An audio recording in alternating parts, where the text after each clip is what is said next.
And you can say it was a real love match. We married for money. Am I shrinking, Violet? Say, it wouldn't hurt you to shrink 30 or 40 pounds. Oh, you impudent cad. Groucho Marx was a legendary comedian, actor, and one of the most prominent members of the Marx Brothers comedy team. But during Groucho's final years, rumors of elder abuse emerged. Join us as Facts First presents, he died 50 years ago.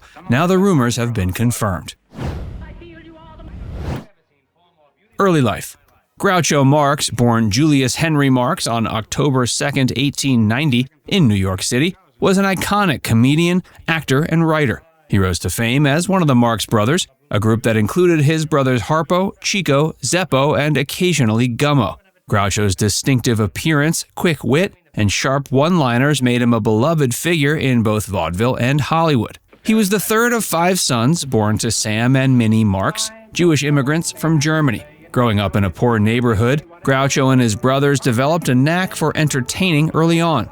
In their formative years, they struggled financially, and Groucho often had to take odd jobs to support his family. But his passion for comedy and performing led him to pursue a career in show business. Groucho developed an interest in the performing arts early in his life, influenced by various factors and experiences. Growing up, Groucho and his brothers were exposed to the world of vaudeville. They often accompanied their parents to theaters, witnessing their father's performances and observing other acts. This early exposure sparked Groucho's interest in performing. His natural wit and comedic talent were evident from a young age. In 1905, he joined a singing group called the Leroy Trio with his brother Gummo. They performed in vaudeville shows where Groucho developed his signature style of fast-paced, wisecracking humor. The brothers' act caught the attention of producer Sam Harris, who offered them a chance to perform on Broadway. This marked the beginning of their rise to fame. Groucho's move from Broadway to Hollywood. Groucho's early work on Broadway was marked by his collaboration with his brothers as part of the Marx Brothers comedy team. They gained recognition and acclaim for their unique blend of slapstick humor, wordplay, and musical performances. One of their earliest Broadway successes was the musical comedy I'll Say She Is in 1924. The show was a hit and established them as rising stars in the theater world. Following this, the Marx Brothers went on to create several more successful Broadway shows, including The Coconuts, Animal Crackers, and A Night at the Opera. Groucho's performances were known for their combination of physical comedy and verbal repartee. He often engaged in comedic banter with his brothers, especially Chico, and their onstage chemistry was a key element of their success. His iconic portrayal of characters like Captain Spaulding and Otis B. Driftwood became memorable and beloved by audiences. His performances in these shows revealed his versatility. The Marx Brothers' unique blend of slapstick, wordplay, and absurdity made them a sensation in vaudeville and led to their transition to the silver screen. Their first film, The Coconuts, was an adaptation of the same Broadway musical. It was followed by several other successful movies, including some other adaptations of their Broadway shows. Groucho's unique on-screen persona. Groucho's on-screen persona was that of a fast-talking, cigar-smoking, wisecracking character with an exaggerated mustache and eyebrows. His trademark glasses and grease paint look became iconic, and his witty one-liners endeared him to audiences worldwide. He often played characters who were sly, clever, and full of double entendres, which made him a master of comedic timing. One of the most memorable Groucho Marx scenes comes from the film Duck Soup, released in 1933. The scene that stands out is the mirror scene, which has become an iconic comedy moment in film history. Groucho's character finds himself in a room with a mirror, and his reflection is mimicking his every move. What ensues is a hilarious display of physical comedy and wit, as Groucho engages in a playful back and forth with his own reflection. His comedic timing and improv skills are on full display as he ad-libs lines and effortlessly incorporates wordplay into the scene. It's since become one of the most quoted and imitated scenes in comedy history. Groucho's later transition from film to radio and television. Groucho had numerous successes on radio and television. In 1947, he started hosting a radio show called You Bet Your Life, which later transitioned to TV in 1950. It featured Groucho as the host and involved interviews with contestants interspersed with his trademark humor. It became one of the most popular shows of its time and ran until 1961. He saw radio and TV as new opportunities to showcase his comedic talent and reach a wider audience.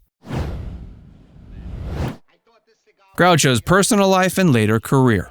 Groucho's personal life was marked by a series of marriages and divorced. He married his first wife, Ruth Johnson, in 1920, and they had 2 kids, Arthur and Miriam. But that marriage ended in divorce in 1942. He later married Kay Marvis in 1945, and they had a daughter named Melinda. Sadly, this marriage ended in 1951 in divorce. His third and final marriage was to actress Eden Hartford in 1954, but they divorced in 1969. Despite his success, Groucho experienced personal and financial troubles throughout his life. He faced multiple lawsuits and struggled with financial mismanagement, leading to difficulties in his later years. But he continued to persevere and entertain audiences with his wit and charm. In the 60s and 70s, he experienced a resurgence in popularity. He made several appearances on talk shows like The Tonight Show starring Johnny Carson, where his quick wit and comedic timing delighted audiences once again. He also made guest appearances on various TV shows and starred in a few films, including Skidoo and The Finks. Did Groucho suffer from elder abuse? Groucho's final years were marked by significant challenges, including rumors of elder abuse. His health began to decline. He suffered from various ailments, including heart problems and pneumonia. He was involved in a contentious legal battle during these days with his third wife, Eden Hartford, over financial matters and custody of their adopted son, Andy Marx. These legal proceedings were highly publicized and added to the stress Groucho was already facing. And there were some startling rumors that Groucho had become the victim of elder abuse during his later life. Reports surfaced suggesting his companion and secretary, Erin Fleming, was mistreating and manipulating him for personal gain. These rumors claimed that she controlled his finances, isolated him from his family and friends, and even administered medication improperly. Groucho's daughter, Melinda Marx, publicly expressed concerns about her father's well-being and fought to protect his interests. Though the allegations of elder abuse were never proven, they added to the distress surrounding Groucho's final years. As his health deteriorated, the end was inevitable. On August 19, 1977, at age 86, Groucho Marx passed away in Los Angeles. His official cause of death was pneumonia. He was unconscious for much of his final days, and his family and friends gathered by his side. The result of Groucho's passing. Following Groucho's death, August 19, 1977, tributes poured in from across the entertainment industry. Many recognized his immense talent, comedic genius, and contributions to film, television, and comedy. Groucho's impact on comedy is immeasurable. His quick wit, clever wordplay, and unique physicality made him a comedic icon. His influence can be seen in the works of comedians like Woody Allen, Mel Brooks, and countless others. Now it's time to hear from you. Did you know that Groucho was rumored to have suffered from elder abuse in his final years? Let us know in the comments section below.